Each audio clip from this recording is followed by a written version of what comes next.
आजकल कई सारे स्टूडेंट किसी भी एग्ज़ाम की प्रिपरेशन करते हैं तो वो जब उसकी शुरुआत करते हैं तो उनका कॉन्फिडेंस उस टाइम पर बहुत ही ज़्यादा होता है।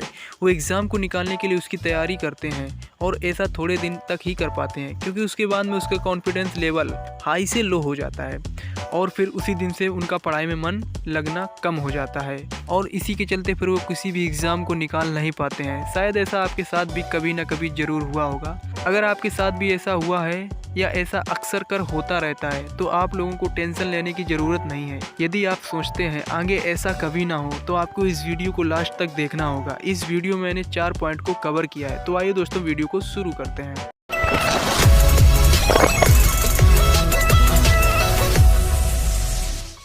नंबर 1, कोर्स को कंप्लीट करना। सबसे पहले दोस्तों, अगर आप किसी भी एग्ज़ाम की तैयारी करते हैं तो आपको देखना होगा कि उसका सिलेबस क्या है और कितने दिनों में कंप्लीट हो जाएगा, और फिर आप लोगों को अपने सिलेबस को कंप्लीट कर लेना है और आपके सिलेबस में जो कोर्स हैं उसके जो सब्जेक्ट हैं आपको सभी को सही से पढ़ना है और अपने सिलेबस को कंप्लीट कर लेना है। नंबर 2, डेली टारगेट बनाना। यहाँ पर अगर रूटीन की बात करें तो किसी ना किसी को रूटीन फॉलो करके पढ़ना बहुत ही अच्छा लगता है, लेकिन ज़्यादातर लोगों का यही मानना है कि वो रूटीन में रहकर कुछ दिनों तक ही पढ़ पाते हैं और उसके बाद में फिर वैसा ही सब कुछ हो जाता है। लेकिन मैं आपसे कहना चाहूँगा, यदि आपको रूटीन फॉलो नहीं करना पसंद है तो आप अपने पढ़ाई को टारगेट में कन्वर्ट करके पढ़ सकते हैं, क्योंकि मैंने देखा है अगर आप रोज़ के रोज़ स्टडी का टारगेट बनाते हैं तो आप देखेंगे कि आपका पढ़ाई में सबसे ज़्यादा मन लगेगा, और यदि आप अपने टारगेट से थोड़ा ज़्यादा भी पढ़ लेते हैं तो आप उस दिन बहुत ज़्यादा खुश हो जाएंगे।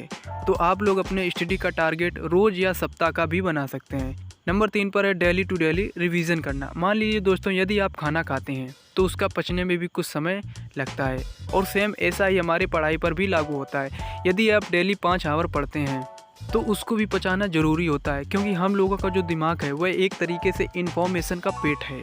यहीं पर सारी इन्फॉर्मेशन सेव होती हैं। अब आप लोगों को समझ में आया होगा कि जितनी देर पढ़ाई करी है तो उसका रिवीजन तो आप लोगों को करना ही होगा, और जब आप लोग डेली रिवीजन करेंगे तो 100% आपको याद हो जाएगा। नंबर 4 पर है डेली मॉक टेस्ट देना। यदि आप डेली के डेली मॉक टेस्ट लगाते हैं तो इससे आपका कॉन्फिडेंस बिल्ड होगा और आपको पता भी चलेगा कि हम कितने गहरे पानी में हैं। आप लोगों को सप्ताह में सब्जेक्ट वाइज भी मॉक टेस्ट देना है, जिससे आपको उस सब्जेक्ट की सबसे ज़्यादा नॉलेज होगी। आजकल बहुत से ऐसे वेबसाइट हैं जहां पर आपको फ्री में भी मॉक टेस्ट मिल जाएंगे, और कुछ पैड भी हैं, आप लोग जाकर के देख सकते हैं। तो दोस्तों, आज की वीडियो में बस इतना ही, और मिलता हूं किसी नेक्स्ट वीडियो में। तब तक के लिए bye bye and take care.